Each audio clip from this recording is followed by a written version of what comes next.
Podemos já chamá-lo, então? Vai aparecer aqui no telão? É isso, Renato de Almeida Vieira e Silva, especialista em realeza britânica, professor, vai estar conosco durante toda essa cobertura, nesse momento histórico. Professor, antes de mais nada, um ótimo dia, seja muito bem-vindo. Muito obrigado. Bem, professor, começo aqui nesse comparativo. Como eu falava há pouco com a América, um momento histórico. Vimos a coroação de Elizabeth II há 70 anos, em junho de 1953. Pela primeira vez, muita gente vai acompanhar essa imagem em tempo real, ao vivo. Lhe pergunto, o que a gente pode trazer de comparativos, de diferenças e semelhanças entre a coroação de Elizabeth II e a coroação de Charles III, professor? Bom, a gente tem que avaliar as duas situações no seu contexto histórico. Elizabeth II representou naquele momento um suspiro de juventude. Lembrando que em 47 ela se casa, depois ela é coroada já em 53, e o que acontece? Nesse intervalo significa um momento de praticamente reconstrução do Reino Unido, abalado ainda, ou com aqueles fragmentos ainda da Segunda Guerra. E também ela assumiu de uma forma assim muito rápida, porque o reinado do seu pai foi relativamente breve em função de uma doença, e o seu tio, que é anterior ao pai, abdicou. Então, vamos dizer que ela entra em cena ainda muito jovem. Então, esse respiro de juventude também significou o quê? O período de recuperação do Reino Unido diante dos escombros da própria guerra e o início da fase da sua reconstrução. Vamos dizer que, nesse momento, Charles assume um país, evidentemente, muito mudado. Não é?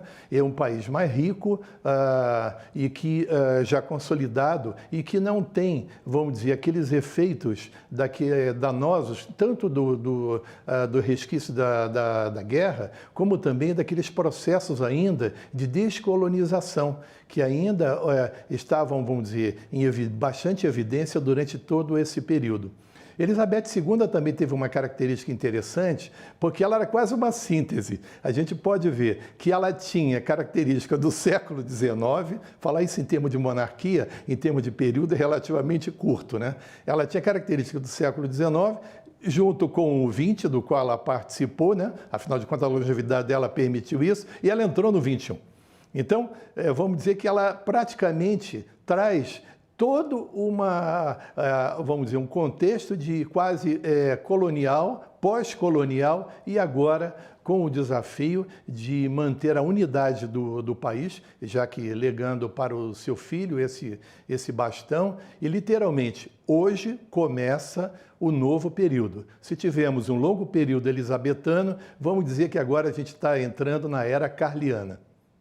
Professor Marcos Vinícius também está com a gente, viu, professor Renato, para a gente bater esse papo aqui.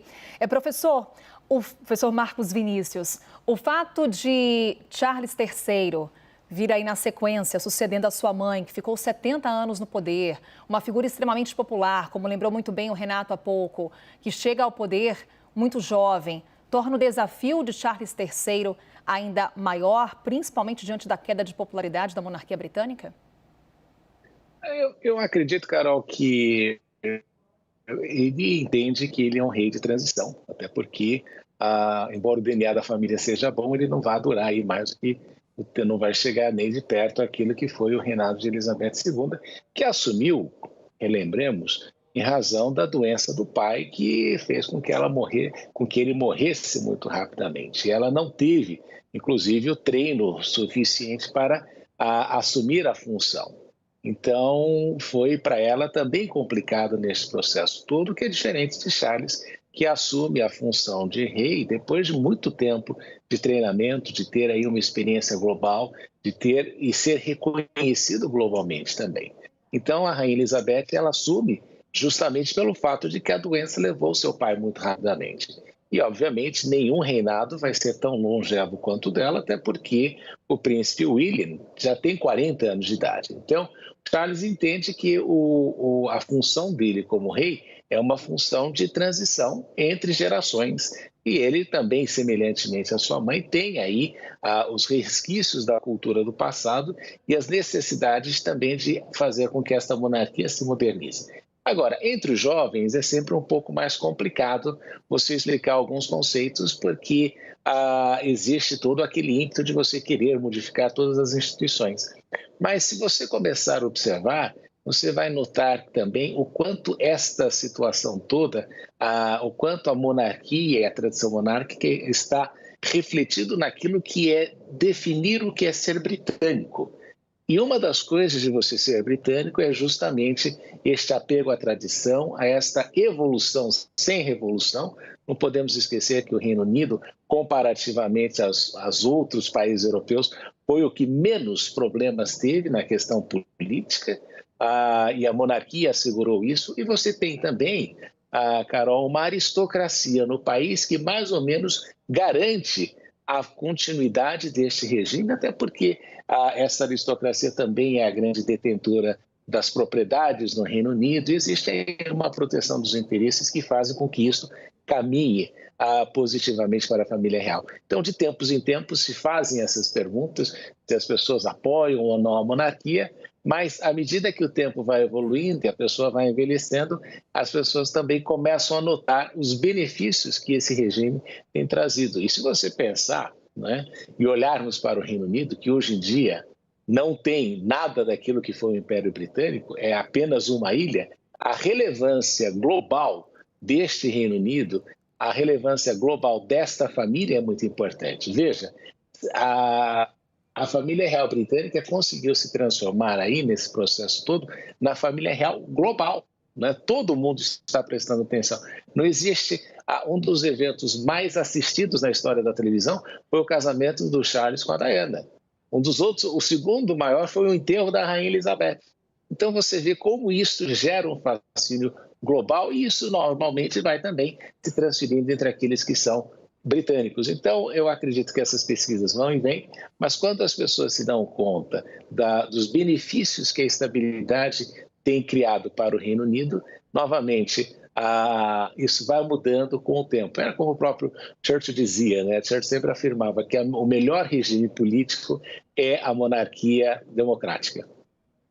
Enquanto conversamos, professor Marcos Vinícius, professor Renato Vieira, as imagens ao vivo de Londres para você, a guarda ali já posicionada. Em instantes, na Abadia de Westminster, não sei se temos também a imagem ao vivo, os chefes de Estado devem chegar ao local onde será celebrada a cerimônia de coroação do rei Charles III, aí já a Guarda Real Britânica posicionada nessa expectativa para a saída do rei Charles III e da rainha consorte rumo à Abadia de Westminster, que abriu os portões por volta de 4h30 da manhã, horário de Brasília, para a entrada dos convidados. São esperadas cerca de 2.000 pessoas no local, representantes de 200 países e 100 chefes de Estado. Vamos acompanhar as imagens ao vivo e seguindo aqui nessa nossa conversa, professor Renato, o que explica esse fascínio pela monarquia britânica, como muito bem coloca o professor Marcos Vinícius? Quando a gente vai se informar sobre a família real britânica, não faltam dados e informações, com documentários, livros, os próprios jornais. Hoje, as televisões do mundo paradas para acompanhar essa cerimônia. O que explica isso? Bom, tem dois aspectos interessantes, né? Você tem um aspecto político, já que é uma instituição milenar e de um país importante, porém que não é mais o grande império que já foi no passado. Por outro lado, a monarquia britânica, ela tem vamos dizer, uma máquina de produzir notícias assim, surpreendente. E vamos dizer, esse aspecto midiático, ele já é um tanto antigo. Desde a época da Rainha Vitória, já se namorou com a fotografia, em seguida com o próprio cinema, depois o rádio, vieram as TVs, então em época de internet nem se fala. Então, são capazes de produzir espetáculos de uma grandeza. Então, aquilo que já era fantástico se tornou magnífico. E é uma coisa única no mundo. Você não vai encontrar nada parecido ao que nós vamos ver hoje. Então, por isso, é realmente histórico. Então, do ponto de vista midiático, eles navegam muito bem entre o terreno político e o terreno das celebridades, que hoje, vamos dizer, domina a cena. Todo mundo quer saber da vida de todo mundo, ainda mais a vida de uma família real. Quer dizer, uma família real que se parece em muitos aspectos com outras famílias, porque tem intrigas, tem problemas, desajustes e soluções encontradas para poder manter a unidade.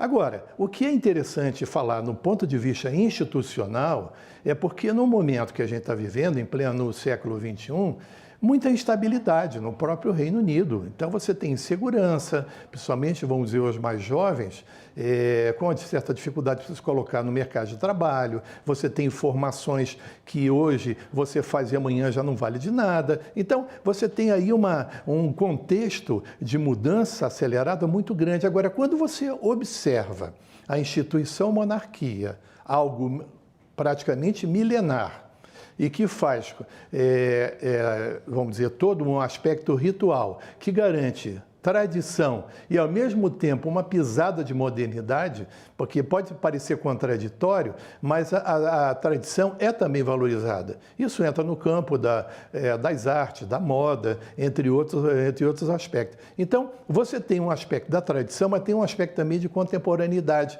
porque você vê na tradição a segurança. É como se você tivesse um barco, literalmente em mar revolto. Então, é aquele porto seguro que te oferece o quê? Estabilidade. A palavra talvez mais adequada seja isso. E isso faz parte do sistema político que garante, vamos dizer, a estabilidade. Todos são conhecidos, todo mundo conhece a formação. Charles não é uma pessoa que desde criança, quer dizer, nasceu dentro dessa estrutura. Então, ele mesmo não é uma pessoa desconhecida. Até o fato de ter mantido o seu próprio nome garante, assim, uma continuidade. Agora, eu ouso dizer que, conforme o professor colocou muito bem a questão da transição, eu não acredito que será um reinado muito longo. Eu não estou dizendo aqui que Charles venha a ter algum problema de saúde ou que venha a falecer precocemente. Eu digo o seguinte, não é tradição na monarquia britânica a abdicação. E todas as vezes em que ela ocorreu, se deu de uma forma um tanto dramática. No entanto, eu acredito que a Charles vai tentar administrar de uma forma a tornar esse reino mais breve. Não sei, não posso, evidentemente, garantir que não haverá algum problema de saúde ou algo que possa ocorrer no impedimento. Mas, observando todas as outras monarquias europeias, parece uma pré-condição. Completou 80 anos, passa o bastão para o sucessor. Renato, perdão, Renato, te interrompi. Independente de popularidade, eu não estou falando aqui se uma pessoa é mais queridinha ou não, vamos dizer, dentro das enquetes de opinião, mas que nós estamos falando é de renovação. Então, essa transição pode se tornar, vamos dizer assim, mais breve e administrada. Então, eu ouso dizer isso, apesar de não ser um consenso, tá? Porque Elizabeth II, interessante, ela fez um juramento, serei rainha até a morte. E ela foi fiel. Às vezes até pelas imagens que eu via, pelas reações da rainha, ela administrou a sua saída de cena até o final dos seus dias. É impressionante. Torna-se até emocionante nesse ponto de vista, não é? Ela escolheu até o lugar para morrer, vamos dizer assim. Mas é o caso específico de Charles, será garantir realmente dar visibilidade, continuidade, porque é importante, porque estabilidade é algo extremamente importante nos dias que a gente vive, tá? E também dar significado, relevância à realeza. Charles tem uma bandeira interessante, que eu acho que, se a gente falar de ativismo contemporâneo, a questão do meio ambiente motiva o jovem, de uma maneira geral, porque também toca na nossa própria existência. Então, aqui você tem uma bandeira da qual ele é, vamos dizer, um defensor ardoroso, não é novo nesse sentido, desde os anos 70, Charles já tem isso como uma causa pessoal, e mesmo com as limitações da função, temos que lembrar que ele é um chefe de Estado. Do ponto de vista simbólico, ele vai insistir nesse assunto. É interessante, ele está usando uma pulseirinha dada por uma liderança indígena que justamente da região da Amazônia.